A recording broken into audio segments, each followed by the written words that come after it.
And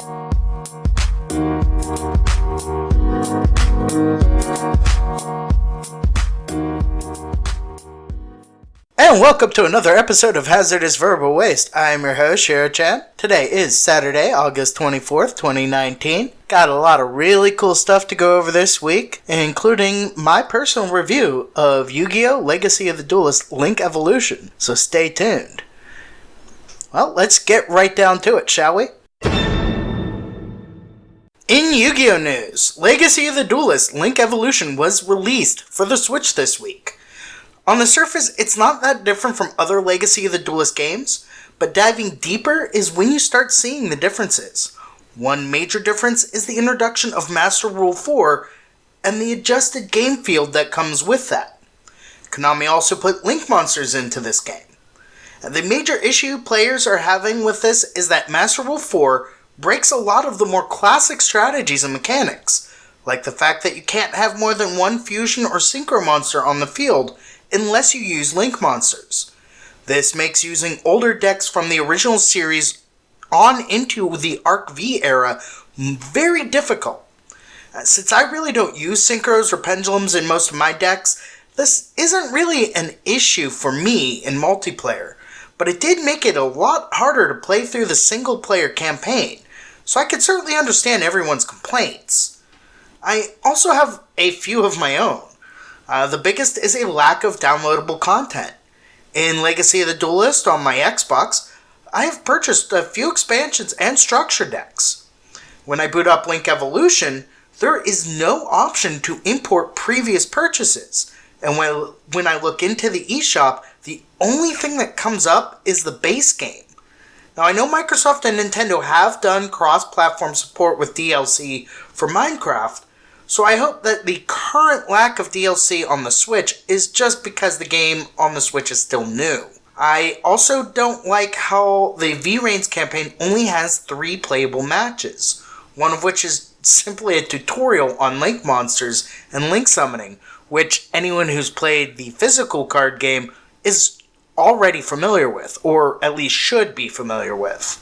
The last issue I have is with the game is one that I've had with the original Legacy game on the other platforms, and that is an inability to use the codes printed on each real-life card to input those cards into the game to use. Hopefully these issues get fixed soon, especially the most often requested update, the ability to switch the Master Rule for an earlier version, especially when playing through the older series campaigns. Well, that's pretty much all I have for Yu-Gi-Oh! News this week.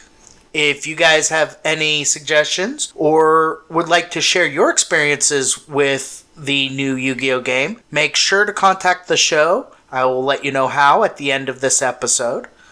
In that case, on to the next segment. In gaming news, cult classic N64 game teased for Nintendo Switch. A cult classic N64 game may be coming to the Nintendo Switch soon.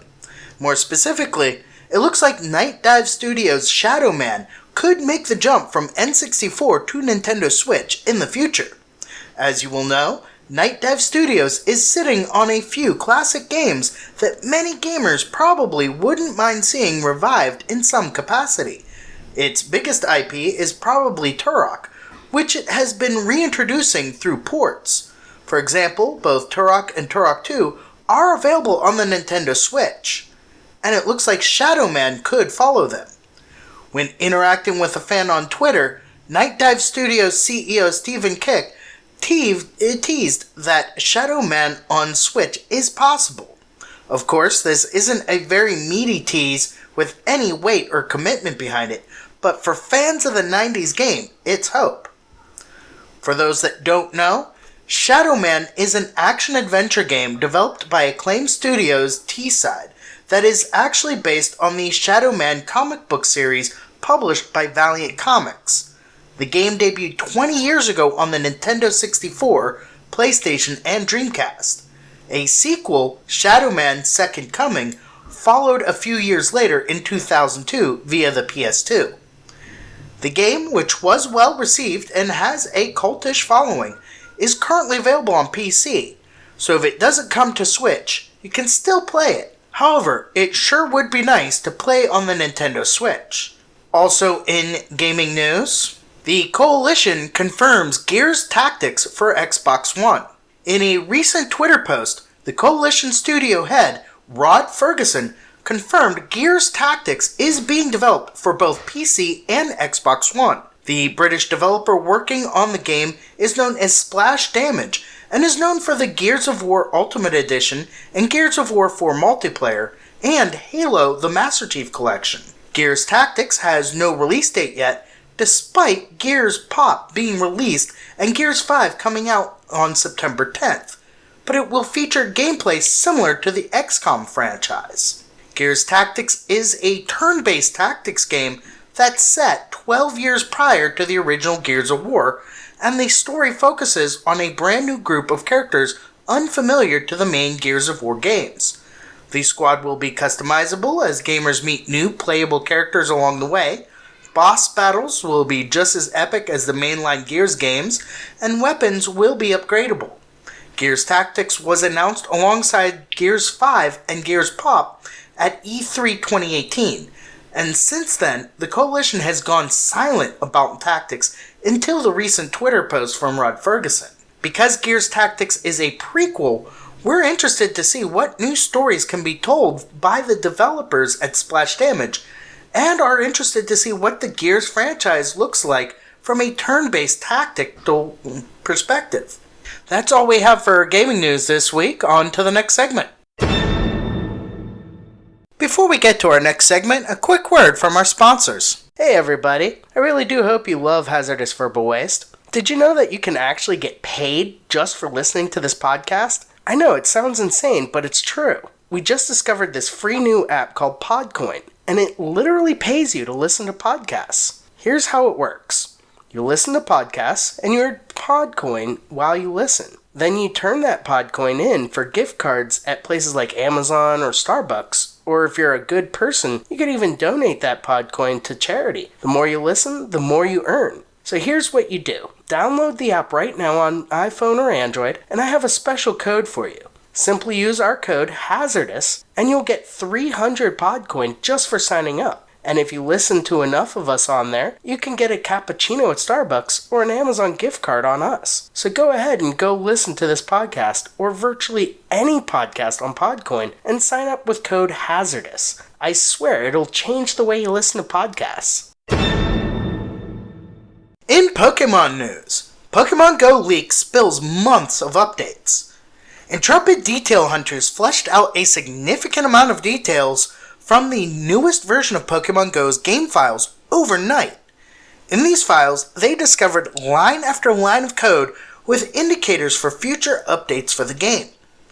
While these lines of code may look like nonsense to the average person, I know that you, the hazardous verbal waste listeners, are fully prepared to turn gibberish into future-telling detail. The folks behind the first mining of this code call themselves Pokeminers. They're a new group within the Pokemon Go community, the Sylph Road. They've gone through the effort of pulling out each individual update to the code compared to the most recent code distributed with the Android version of the game, Pokemon Go. Now, this is an analysis of the game version 0.153.0, and there's a lot to unpack here. So what I'm going to do is provide you, my listeners, with a link to the original article on SlashGear that has more information on each of these updates. But I am just going to go over a few of them. There's Pokemon Go routes.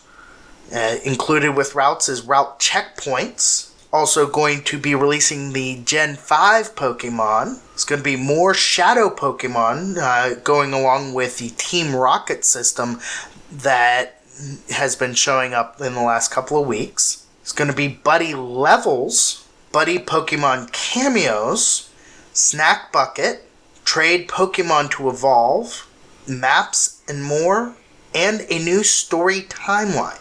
There's a lot here, and I'm going to leave it up to you guys to unpack this and let me know what you think in the comments and by emailing me or leaving me a voice message through Skype. I'll give you all the details on how to do that at the end of this episode. Also in Pokemon news, Kingler is now a powerhouse in Pokemon Go. A relatively common and mostly forgotten Pokemon is now a top-tier attacker in Pokemon Go. Yesterday, Pokemon Go launched its annual Water Festival event, which focuses on water-type Pokemon. While much of fans' attention was on the new shiny Pokemon and other bonuses, Pokemon Go also quietly shook up its metagame with the introduction of the charged move Crabhammer. Crabhammer is a charged move with a base attack of 85 and 2 charge bars, which means that it doesn't take too long to charge up for an attack. Only 2 Pokemon can learn Crabhammer, Kingler and Crawdaunt, and the new move gives both Pokemon a level of unexpected relevancy in Pokemon Go's metagame.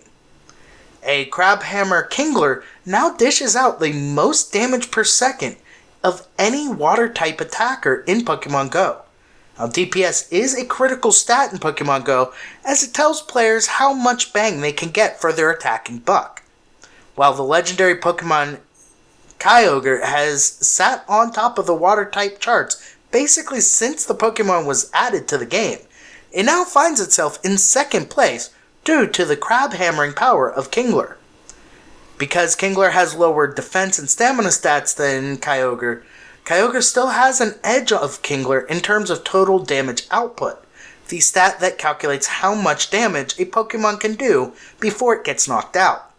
However, Crabhammer Kingler still has a decent TDO, as the third highest TDO among all water-type Pokemon. And unlike Kyogre, which takes a ton of candies and Stardust to power up to an acceptable level, Kingler is a relatively cheap Pokemon, as Krabby remains a relatively common Pokemon to find in the game. Thanks to Crabhammer, Kingler is now the water-type equivalent of Gengar, a Pokemon that can do a lot of damage but has a tendency of getting knocked out fast. However, many veteran Pokemon Go players can easily build up a team of Kingler shock troops, ready to dish out a ton of damage in a raid in a short amount of time. That's pretty much all we have for Pokemon news this week, and pretty much all we have in news this week in general. On to the final thoughts. Before we get to the final thoughts, here are some words from a couple other shows you might find entertaining. Hey, I'm Chen. And I'm James. We're from A Bloody Mess Podcast, the badly researched true crime podcast. We straddle the boundaries between documentary and comedy, and our aim is to leave you laughing and thinking, wow, I didn't know that. So once you're done with this podcast, add us to your download lists and give us a go. Have a nice day. Bye. There's been a murder of podcast. Hello! Do you listen to podcasts? Did you seriously just give me that look? I knew you listened to podcasts, but do you listen to the Bare Naked Ladies?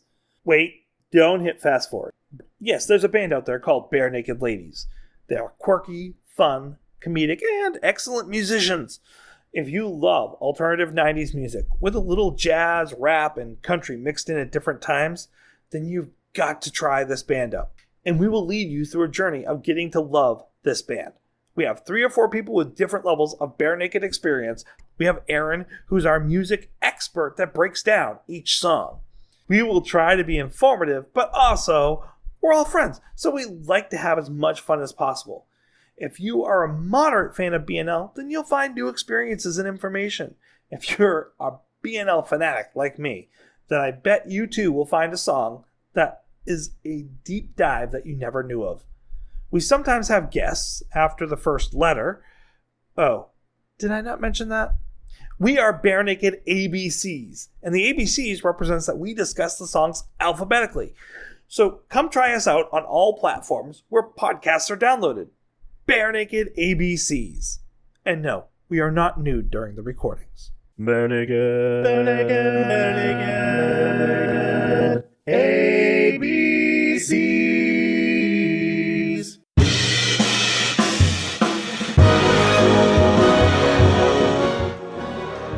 Hello, future listeners. We are Historical AF. I'm Ashley. I'm Keena. And I'm Natalie. We are two librarians and a historian bringing the funny, weird, spooky, and morbid historical nuggets you never knew you needed in your ear holes every Sunday. And once a month, we bring you extra AF episodes full of your stories and history in the news. And we do this while hitting the giggle water and gracing the world with our foul mouths and wit. So if you love to laugh and you like history, true crime, and the paranormal, then we are the podcast for you, and your girls can't wait for you to join us. You can find us on all major podcasting platforms, including Apple Podcasts, Spotify, and iHeartRadio. For a full list of ways to listen, go to historicalafpodcast.wordpress.com. And while you're there, you can check out the photos that accompany each episode. Yeah, bye. We'll see you soon. I don't know. That'll probably scare them away. Yeah. Probably. Come to us. Come to the dark side. We have vodka. And Yeah. cookies. Hell yeah. Bye. Bye.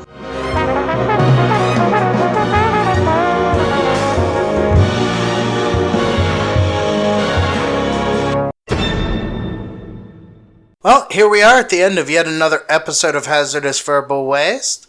I hope you've enjoyed this episode. Talked about a lot of cool stuff, including my review of Yu-Gi-Oh!